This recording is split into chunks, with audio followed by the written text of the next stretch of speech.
ஆயிரக்கணக்கான கழக தொண்டர்களின் குரலாய் அனைத்திந்திய அண்ணா திராவிட முன்னேற்ற கழகத்தினுடைய நிரந்தர பொதுச் செயலாளர், மாண்புமிகு தமிழ்நாடு முதலமைச்சர் புரட்சி தலைவி அம்மா அவர்களின் கட்சி பதவிக்கு களங்கமும் ஆபத்தும் விளைவிக்க ஒரு கும்பல் சதி செய்ததை கழகத்தினுடைய மாநிலங்களவை உறுப்பினராக முறியடித்தேன்.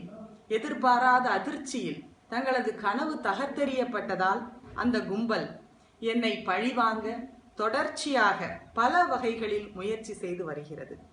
எத்தகைய நெருப்பாற்றிலும் நீந்தும் சக்தியும் துணிவும் எனக்கு உண்டு.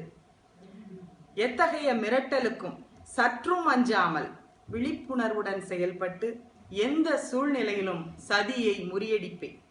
அதுபோல் அரசியலமைப்பு சட்டப்படி மாண்புமிகு அம்மா அவர்களின் முதல்வர் பதவிக்கு எந்தவித பிரச்சனையும் வராமல் பாதுகாத்து மக்கள் உணர்வுக்கு மதிப்பும் நட்பிற்கு மரியாதையும் காட்டிய மாண்புமிகு பாரத பிரதமர் திரு மோடி அவர்களுக்கு தொண்டர்களின் சார்பாக எனது மனமார்ந்த நன்றியினை தெரிவித்துக் கொள்கின்றேன்.